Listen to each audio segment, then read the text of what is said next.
Andrew and I had talked about that a lot. It's something you can't really prepare for, but I think it added an element. It was almost another character for us in the story because, um, it's a lot of us, him and I, and it's a lot of the same location and it's a lot of dialogue. And I think being so confined in that tight space, it really helped put us kind of on edge a little bit because you do feel a little claustrophobic. You feel a little suffocated in that environment. I think it helps kind of bring out the tension between the characters. Yeah, in those rooms, when you're in one spot like that, it just becomes sort of a pressure cooker.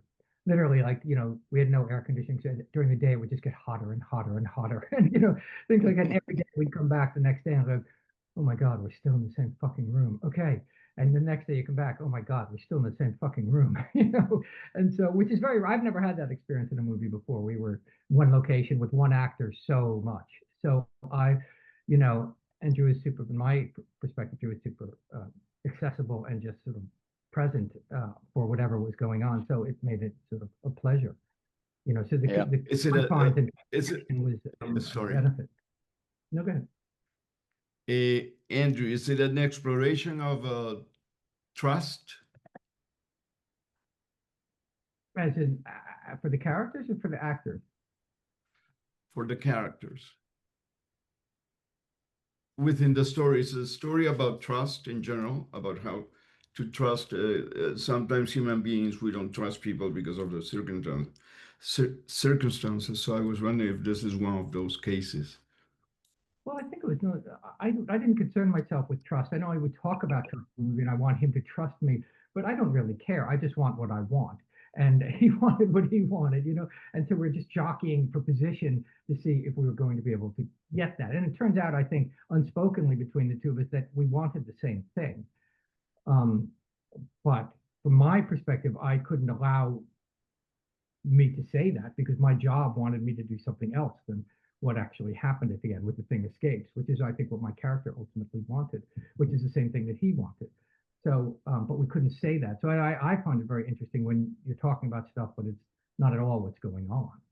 That's what I thought the script did well. And, there's certain manipulations. You try cajoling, you try being friendly, then you try intimidating, try scaring and bullying and all these kind of things. But it's all the same, different colors of the same thing. Drew, would you say that is a very cerebral film? Yeah, I think that's a really good way of putting it. You know, it's interesting just because what the undertones of the story are, and what's being said and what isn't being said, I think is kind of is the underpinning of the entire thing. So, it's definitely very cerebral. It's very heady, but yeah, for I sure. thought the opposite, actually. I thought it was a very visceral kind of thing. I know it is all talk and all confines, and it is mental gymnastics jockeying back and forth, but I think ultimately it was just the mental gymnastics were in service of what's viscerally going on underneath and the emotions that were not Yeah. be expressed. So well, that's just how I approach things too. I'm not smart, so I don't approach things from a cerebral point of view. Like viscerally. What brought you both into the project, Drew? If we could start with you. What brought you into Orion? Yeah, Orion was something that I was on from the beginning. I mean, I had helped develop it with Sunil, my producing partner. We wanted to kind of tell a story that we were just discussing language and communication and how, like, what is truth, and is truth fundamental, and is it different for everybody, and then what stands in the way of that, and how communication can kind of be a roadblock for truth, and also understanding one another. And so we wanted to tell a story that kind of had those aspects involved, and I think with the science fiction background, it kind of opens that world up a lot more to, like, what you can do, and to explore that story. So for me, I was on from the beginning, and this was part of my journey was to develop something that was honest So for me, yeah, that's kind of how I got involved. Cool. And Andrew, what brought you into Orion? Well, I just want to give a shout out first to what Drew was just saying. Movies like this, independent movies, happen because of a force of will of generally one person pushing a rock up a hill. And, Drew and Sunil, I guess it was a force of two. In this case, partners push this rock up the hill. I mean, there's no one, the world doesn't need another independent movie to be happy. You know what I mean? So for someone to want to do it and to get it all to finally the point of it happening, I think is something I hugely admire. And I think people who aren't in the sort of show business, as it were, or realize how difficult that is and then what an act of will it takes and why it takes years to get a movie off the ground. That said, so hats off to them. And that said, iKiss came in at the very end when the rock was right near the top. They just like, you want to do this with us? And I was like, I read it and I thought it was super cool. I thought it was the dynamic between the characters was interesting. I thought it was a real sort of, film theater piece, cat and mouse, that I found fascinating, and I was happy to jump in. What would you say, Drew, what would you say that Jaco brought into the film, considering that you were there since the beginning? Yeah, I mean, I don't even honestly know where to begin, because I think with him, he's so driven in the way he understands story and character and plot and visually as well too. So when I saw some of his work, I think I was really excited to get the opportunity to even chat with him. And then just thank God he was even interested, we kind of pitched him the idea, and he really liked it, and he had some really awesome ideas on what he wanted to do and where he wanted to go with it. And as soon as he came on, I think we kind of just stepped out of the way, and let him guide this misdirected ship right back on course. So he's an immensely talented guy, and I think you see that with this movie. I thought, Andrew, I thought it was a very interesting way of analyzing uh, loss of memory, in which you never know what's the origin. What can you say about that within the story, Andrew? I don't know if there is any. I think that the loss of memory thing is all just a ploy and a manipulation. So it interested me. I wasn't particularly interested in. I didn't believe him for a second when he said he didn't remember. You know, the characters didn't. So I was more interested in sort of why he would be trying to manipulate in this way. And I think it's much more about manipulation than memory. And so that I found fascinating, and what I sort of delved into. I just ignored the memory in the sense that I just chose not to believe him. And why is he doing that? What's his play here? Would you say that Jim was taking advantage of Apollo's vulnerability at the time, and why?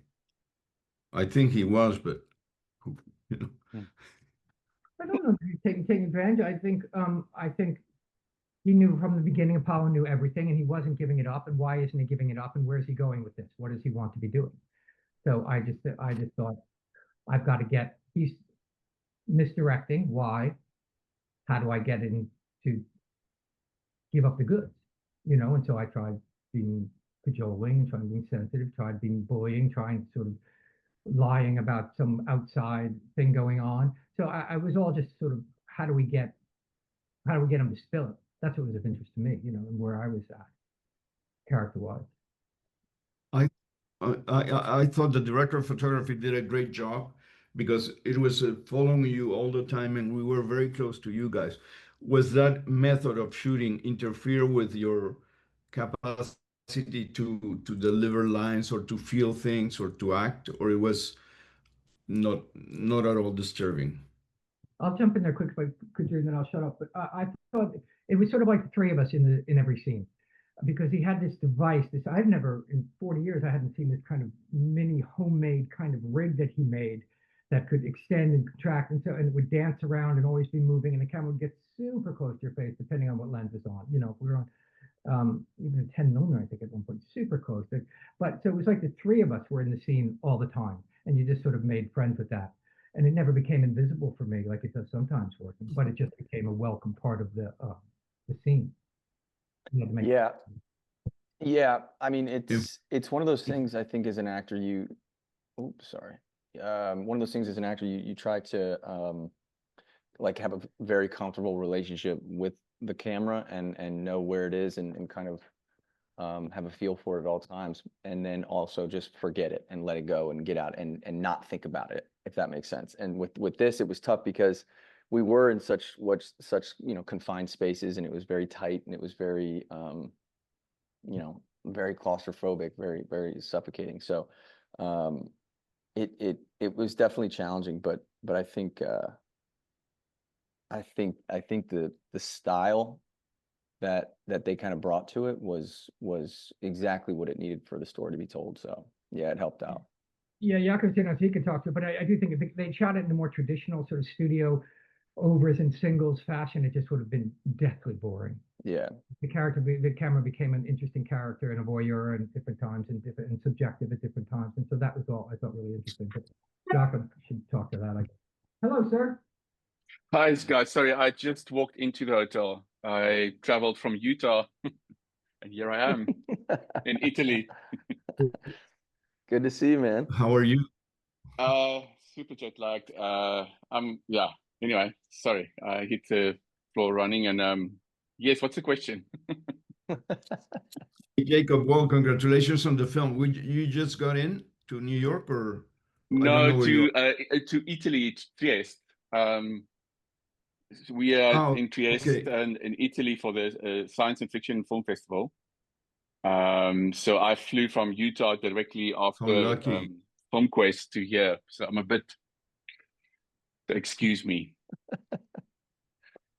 Yeah, no, I just have a couple of questions to avoid. Tell me, what brought you into this project, which is very unique? No, it's different from what you've done in the past, I think. I don't always want to be categorized. I mean, the two features I've done before was more horror kind of orientated. Although I do in television, I do many other stuff. But I think this came about after Gaia. That was in 2001 when Sunil and Drew reached out to me and sent me the first draft of the script. And it really intrigued me in terms of, subject matter, thematics. Obviously, with my theater background, there was something about the two-hander that I've found kind of challenging and exciting to explore cinematically. And then obviously to give life to this sentient being in a way. So those were all kind of visual and stimulating elements that kind of drew me to the project. Obviously, then stuff started developed, and went through some drafts of the script, etc. Yeah, in a nutshell, that's kind of it. How much is a story about communicating or about building trust? Would you comment Um, on that? it's definitely, I mean, on a meta level, it's about language and communication and how we deceive through language, I guess. And I think for me, thematically, there is something about truth that I don't think in this world. I think I only kind of came to me now post the project and while I was working on it that there's no truth anymore. And I think it's such a interesting allegory for what's out there, or what the film says without rubbing it in your nose. So I think definitely there's stuff that, yeah, it's fake news and etc. that's out there, that this is something that plays into those thematics. And yeah, it is, whose truth is it, and who is the antagonist and who's the protagonist? And those are all kind of questions that I found interesting in the project.